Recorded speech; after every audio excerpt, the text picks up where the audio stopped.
Jackpot ou débâcle? Je vais te présenter mon wallet en toute transparence depuis sa création, avec l'origine de mes choix. Je dois t'avouer que j'ai la pression. J'ai déjà quand même 5 personnes qui me copient, à peu près 40 000 € d'encours.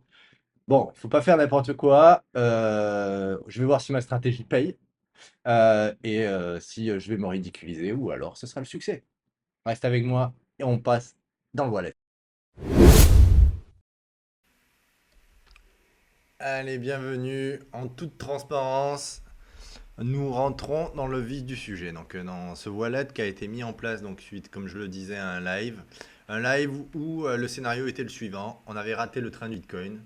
Et donc, on voulait pouvoir profiter de ce cycle. Donc, l'objectif de ce wallet, vous l'aurez compris, c'est d'aller chercher en fait de la volatilité sur un peu en ce moment tout ce qui est en vogue crypto-monnaie et de la ramener sur quelque chose un peu plus tranquille, un peu plus bon père de famille à long terme, middle, moyen, long terme sur tout ce qui est un peu ETF avec quelques petites pépites au niveau des actions ou pas, hein, on va voir tout ça. On va voir tout ça. Donc, bon, pourquoi il a été créé ce wallet? Ce wallet, bah, il a été créé tout simplement parce qu'autour de moi, dans mon entourage, il y en a bah, qui m'ont dit j'ai pas les appétences pour suivre, la bourse, ça m'intéresse pas, et pour autant, j'ai envie quand même de pouvoir en bénéficier. Et comme bah, moi, ça fait un petit moment maintenant que je suis expérimenté sur le sujet, bah, j'ai dit défi relevé. Donc j'ai quand même la pression parce que j'ai 5 personnes qui me copient, à peu près 40 000 € d'encours, c'est ce que je disais, hormis mes fonds à moi, sans mes fonds à moi. Bon, il a été mis en place, voilà, pour en toute transparence, je crois que c'est ici qu'on le voit, il a été mis en place en fait au 11 juin. Voilà, 11 juin 2024. En juin 2024, j'ai mis les premiers pépettes. Et après, j'ai augmenté, on le voit, vers octobre-novembre. Vers octobre-novembre, et on plafonne un petit peu. Donc, qu'est-ce qu'il en est? Bon, là, bah, c'est l'accueil, rien de particulier. Euh, pour voilà, vous montrer que ce que je dis en fait en soi bah, est vrai, hein, parce que beaucoup de personnes montrent, ne montrent pas forcément leur wallet. Hein, donc j'ai 5 copieurs. Voilà. Hein, 5 copieurs. Et ça, c'était pour vous le prouver. Maintenant, comment est réparti donc le wallet? Alors, je ne sais pas ce qui est le mieux. On va aller plutôt dans ce format-là. Déjà, une chose est sûre, c'est que depuis qu'il a été créé en 2024, j'ai fait une perte de presque 14%. Bon, voilà, on le voit, 13,80. Et que depuis le début de l'année, je suis à moins 2. D'accord. Donc, le rendement sur les 2 années est autour des 11% 28 depuis sa création. Donc, ouais, je suis assez satisfait pour l'instant du rendu. On voit le ratio risque. Alors, c'est ça qui est intéressant sur un eToro, c'est qu'on voit le risque en fait en fonction de la volatilité et le changement. Donc, j'ai un portefeuille que j'essaye de stabiliser, de ne pas aller que sur de la volatilité. Donc, pour cela, je fais aucun effet de levier. Voilà, tout simplement, aucun effet de levier. Et, euh, et en fait, j'allie un bon père de famille DCA sur des ETF et je vais chercher de la volate sur des trades de suivi de tendance au niveau crypto. Voilà pour ce que je peux dire. Euh, en termes de, bah, là, ces derniers temps, là, j'ai fait un peu des mises à jour. Bon, voilà, j'ai récupéré, en fait, j'expliquais que j'avais coupé 50% de mes positions crypto quand on était proche des tours des 95 ou 16, je crois. Bon, ben, je le regrette pas, hein, en attendant de voir comment ça se dessine. Et donc le portefeuille, voilà, vous l'aurez vu. Donc ça, c'était pour la performance globale. Et au niveau des statistiques du mois, on voit bien que c'est au mois de juin que ça a été créé. Puis un peu, ça s'est temporisé. Bon mois de novembre, bon mois de novembre.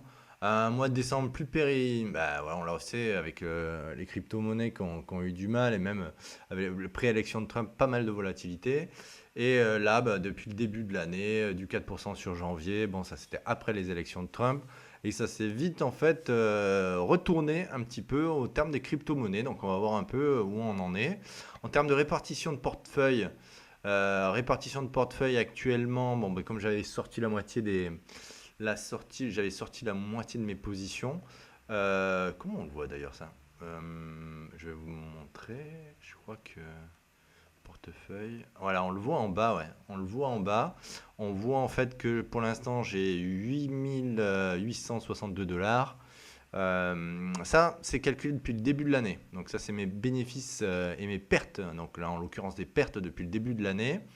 Comme j'avais fait 14% l'année dernière, donc du coup, j'engrangeais. Et là, c'est au niveau des liquidités qui me sont disponibles, hein, de 2 885 $. Euh, donc, il se présente de telle façon. En ce moment, on va faire pas en termes de plus-value, mais j'aimerais en termes de couverture de portefeuille. Tac. Alors, on va voir. Statistiques. Portefeuille. Alors, dans les stats, qu'est-ce qu'on peut avoir d'autre chose? Oui, voilà, là on voit bien la répartition. Donc je suis autour des 46,8 de répartition autour des ETF, 10 au niveau des actions, 48, 42 au niveau des cryptos. Là on voit un peu tout ce qui joue sur la volatilité. Donc on voit bien qu'en ce moment, ce qui joue en fait sur mon risque de volatilité depuis qu'il est ouvert, c'est bien l'Ethereum et le Sol. Et le Sol, cette courbe est très intéressante en fait. On voit que pendant la période où on a cassé le support des 55, je sais plus, 50, 60, j'ai bien profité en fait de la crypto. Et que là en ce moment, je sous-performe par rapport au SP500. Ça, c'est vraiment pas satisfaisant. Je sous-performe par rapport au SP500, ce qui veut dire qu'en gros, si j'avais fait uniquement DCA sur le SP500, je serais autour des 14,86, alors que là, je suis à 8%.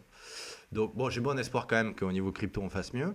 On va voir ça en fait dans l'analyse un petit peu graphique pour voir où on en est et ce que je vais faire. Parce que oui, aujourd'hui, en fait, on est le 20 février, à l'heure où je tourne cette vidéo. Et oui, bien sûr, vous l'aurez compris, c'est pas un conseil en investissement. Vous êtes dans ma tête en fait, entre guillemets. Je vous montre un peu comment j'agis, comment je réagis. Bon, j'ai de l'expérience, j'ai quand même réussi quelques belles réussites. Et en soi, c'est pas des conseils en investissement. Voilà. Tout ça pour vous dire que c'est pas des conseils en investissement. Donc forgez-vous votre propre opinion, votre propre avis et ne copiez pas bêtement qui que ce soit. Hein, d'ailleurs,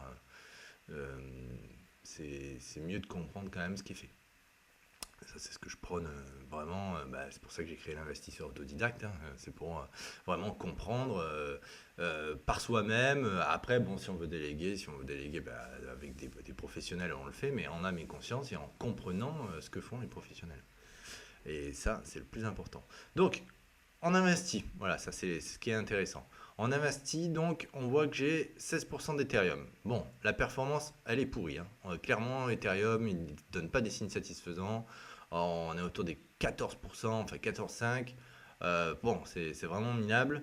Le SP, donc 500, l'ETF, donc c'est celui-là, SPDR, SPS. Bon, on est autour des 14%.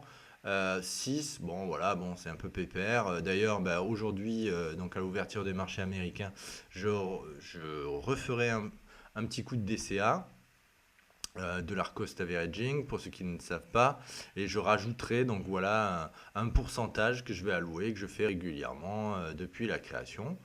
Donc là, je vais réallouer, je pense, tout bêtement en fait sur le SP500.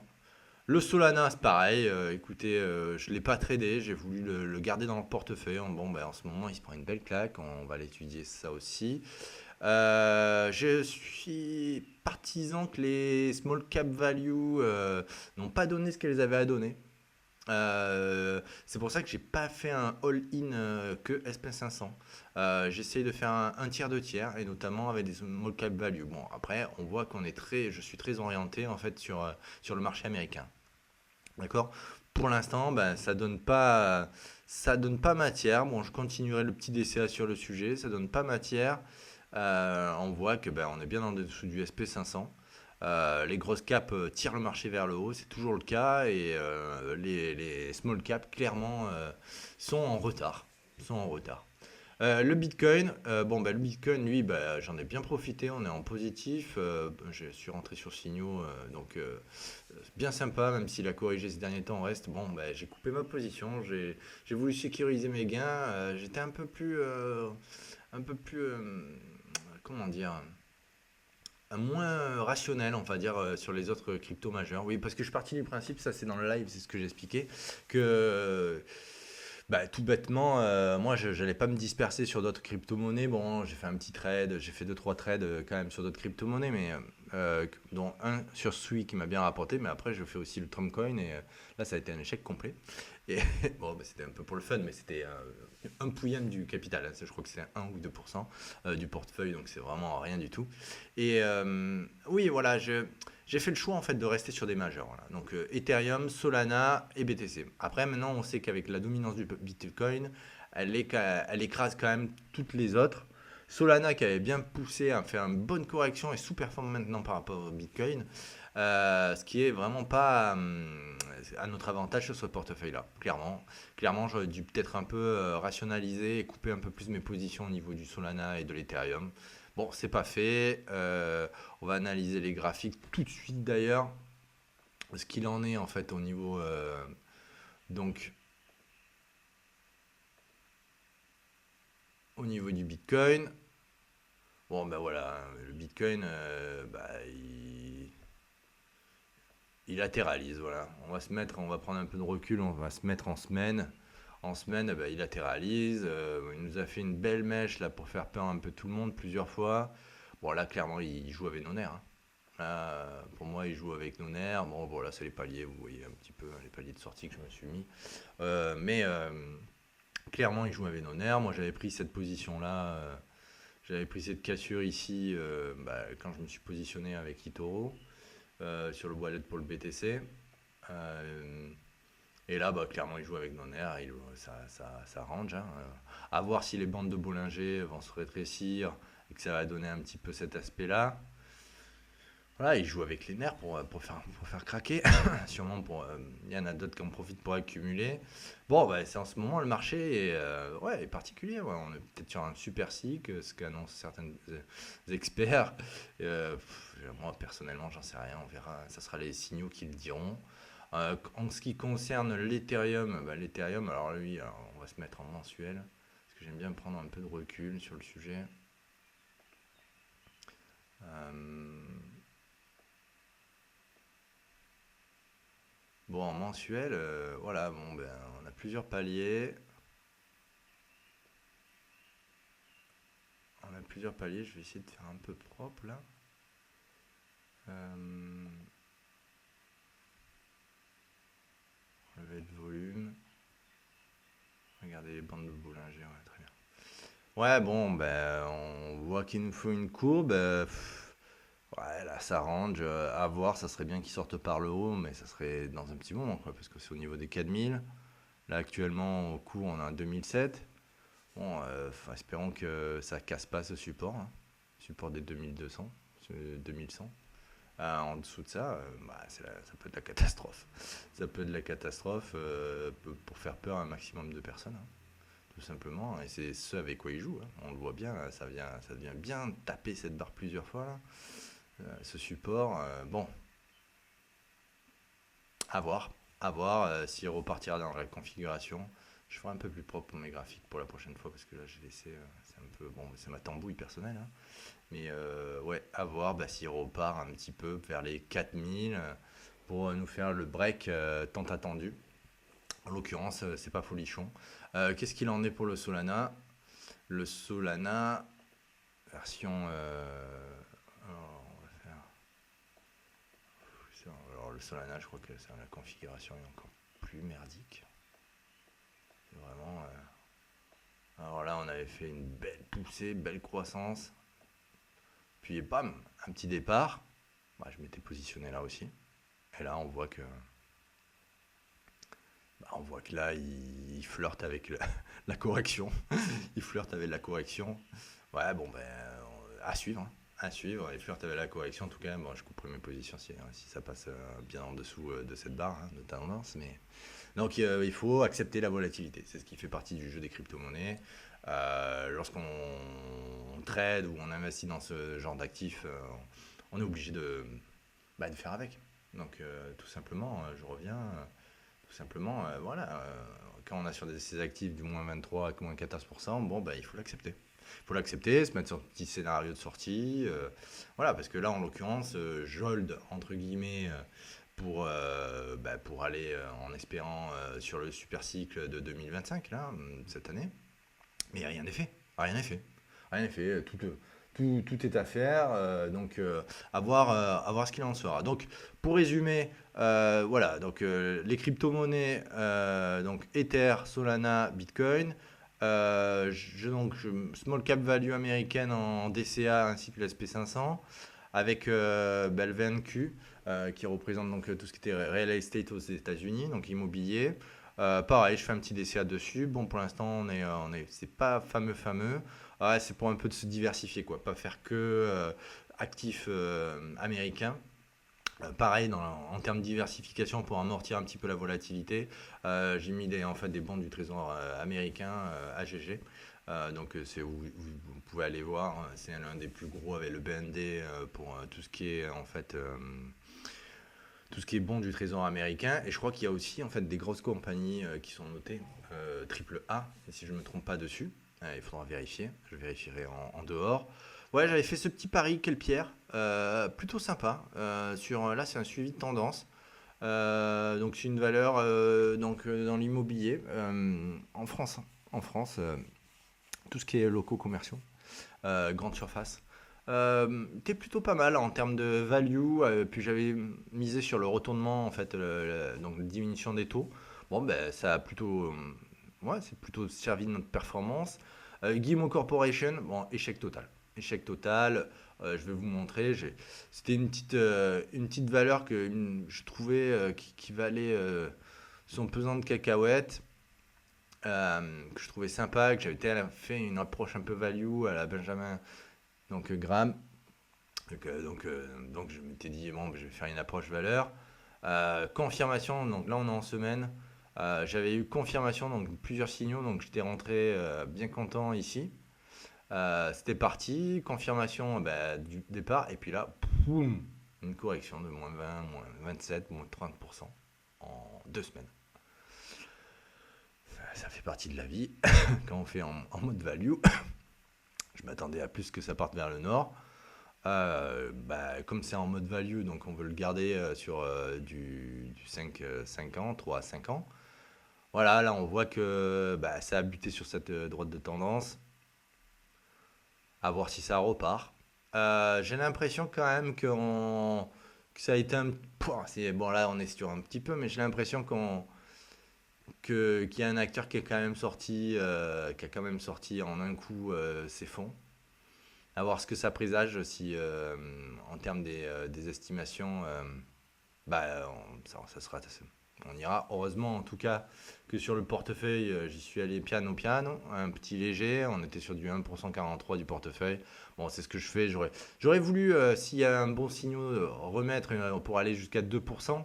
Remettre pour en fait diminuer un petit peu l'échec et ramener mon prix d'achat à une meilleure valeur. Bon, pour un coup, vu la chute alors qu'on était sur juste, je crois, la semaine de DeepSeek, enfin, ça n'a rien à voir, cette entreprise, elle fait matériel informatique pour joueurs, ça n'a rien à voir avec DeepSeek, l'événement avec Nvidia. Donc, pas compris, mais bon, j'ai pas compris, d'ailleurs, on me l'avait fait savoir puisque j'avais mis, parce que en fait, je fais mon petit journal de bord, donc j'écris quand même, j'écris quand je prends tout simplement, quand je prends des positions, j'essaye d'expliquer pourquoi, quelles sont ma façon de voir les choses. D'ailleurs, ce profil, vous le trouvez sur Internet, hein. Maintenant il est public. C'est d'ailleurs le principe, hein, c'est d'être tout en transparence. Et donc, oui, où j'ai donné, voilà, achat en value, voilà, c'est ce que je vous dis, de cette action, en raison du potentiel long terme intéressant, suivant les critères de Graham, donc c'est ce que je vous disais. Et la cassure par le haut en W bottom sera enfin cette opportunité. C'est le cas, boum, 2 jours plus tard. On peut le voir dans Gmail, mais pourquoi cette baisse aujourd'hui? Et je lui avais dit, clairement, j'ai répondu à Jojo Trade 14. Je lui ai dit, moi, perso, j'ai cherché, mais pas à ce stade, il n'y avait pas de sortie officielle. Chute de moins 20%, donc prise de bénéfices, faible liquidité parce qu'on est sur une small cap. Bon, enfin voilà, vous pouvez aller voir si ça vous intéresse, le contexte DeepSeek. Voilà, j'avais essayé de résumer un petit peu la chose. Donc, Pour conclure cette session de suivi de portefeuille, je vais renforcer mes positions avec le cash que j'ai actuellement, tout ce qui est ETF, voilà, tout simplement. Je vais refaire un petit peu de DCA dessus. On va laisser le Bitcoin, on le laisse à ce niveau-là. S'il se resserre, je remettrai un jeton sur le Bitcoin, que je juge qu'en belle configuration. Bon, il fait traîner un petit peu, mais clairement, bon, ça peut encore, il peut encore donner, je pense. Je pense qu'il peut encore donner. Et puis c'est pas mal que ça temporise comme ça, un peu plus sur le long terme. Franchement, ça, il peut donner, donc on va le suivre. Les autres halts que j'avais, l'Ether et le Solana, bon, je vais pas mettre plus, hein. J'estime que je suis déjà assez exposé. En plus, c'est pas satisfaisant ce que j'ai fait. Mais bon, donc à surveiller le Bitcoin. Le Bitcoin, je mettrais bien une petite cartouche en plus. Et j'avais du total, ouais, du total, oui, parce que c'est une valeur que j'aime bien. C'est une valeur que je trouve sous-cotée par rapport à ses concurrents. Qui plus est, cette année, elle devrait être cotée sur la bourse de New York, si je dis pas de bêtises. Je ferai peut-être une petite vidéo sur le sujet. Et moi, c'est clairement une valeur que j'aime bien. Ouais, c'est une valeur que j'aime bien, donc je la garde. Elle avait pris un peu cher suite à la dissolution de l'Assemblée par monsieur notre président Emmanuel Macron. Mais elle se redresse. Bon, après, enfin, c'est du solide, hein. Moi, clairement, je la garde. Voilà, garde long terme, sans problème. Voilà, donc c'était le 20 du mois, la petite journée de DCA. Et je vous ferai un suivi la semaine prochaine. Ou la semaine, toutes les 2 semaines, j'ai pas encore décidé. En tout cas, j'espère que cette vidéo vous aura plu. N'oubliez pas de vous abonner, de liker. Bon voilà, vous êtes un peu dans ma tête. J'essaie en totale transparence. Je fais ce que ben, j'essaie de transmettre un petit peu pour voir si ça va se transmettre en réussite. Et en tout cas, je fais tout pour. Donc gardez le sourire et je vous dis à bientôt. Allez, salut!